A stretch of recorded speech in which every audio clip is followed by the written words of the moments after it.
première loi de l'univers. Le désordre, la première de la jungle.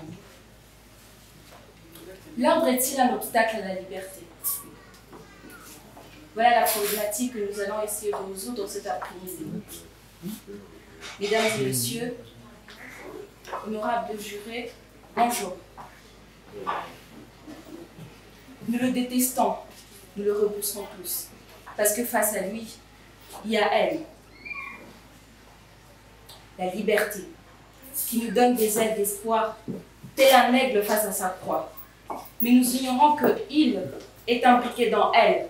L'ordre est aussi la liberté. L'ordre est loin d'être un fardeau, encore moins l'ennemi de notre chère liberté, comme on peut le penser. Ces deux termes apparemment opposés sont en symbiose. Ils sont les deux faces de la médaille. L'ordre garantit l'exercice de la liberté et la liberté s'exerce dans le contour dessiné par l'ordre. Agir fait partie de la vie, de nos vies, du droit de chacun de jouir, de vivre, de rire, sans que rien ni personne ne l'empêche d'emprunter le chemin de la liberté.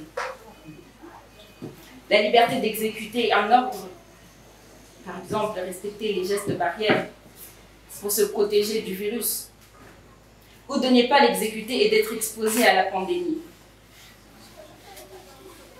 Alors, l'ordre est-il nocif à votre santé?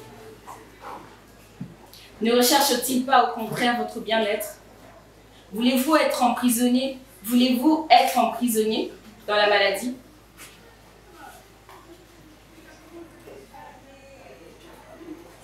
Je vous conseillerais de laisser l'ordre vous accompagner dans votre liberté. C'est Jean-Louis Barrault qui disait que la liberté, c'est la faculté de choisir ses contraintes. Mesdames et messieurs, pensez-vous que l'ordre est un obstacle à la liberté? En effet, nous pensons tous que l'ordre restreint les aspirations individuelles et collectives, qui doit impérativement être exécuté, qu'il va à l'encontre de nos désirs, qu'il est l'émanation de la dictature. Quelquefois, certains pensent ainsi, étant donné que l'ordre est perçu comme une succession de contraintes étouffantes. La question que nous devons tous nous poser est celle de savoir quand est-ce que l'ordre vient empiéter sur notre liberté? Jamais. Jamais. C'est une dérision lorsque nous nous plaignons de l'ordre, alors que nous ignorons totalement son apport dans nos vies de citoyens. Résistance et obéissance, voilà les deux vertus du citoyen. Par obéissance, il assure l'ordre, alors que par la résistance, il assure la liberté. Arrêtons d'être des avocats de la liberté sans ordre, car le désordre est une grave menace. L'homme agit selon ses instincts et ne souhaite pas être soumis aux contraintes et surtout au renoncement de ses instincts. L'homme souhaite jouir de sa liberté. Or, dire oui à tout ce que l'on désire peut être également une manifestation d'un manque de liberté, d'une aliénation, être esclave de ses passions. Sur ce, l'ordre peut être associé à la loi. La loi, c'est l'ensemble des règles qui régissent une société, qui légalise les normes d'une société, qui rendent justice à tous, qui équilibre, qui sanctionne les indisciplinés, qui n'a pas de parti, encore moins de classe sociale. C'est la loi de la liberté. Dans ordre, il y a ordre. L'ordre vaut plus qu'un trésor. C'est le décor qui colore le mirador d'un avenir sans remords. Cela dit, mesdames et messieurs les jurés, pouvons-nous démontrer à quel moment l'ordre vient supprimer, enfreindre notre liberté. Rousseau nous a fait remarquer que la liberté suppose des contraintes, des limites, des interdits, car la liberté est aussi celle des autres.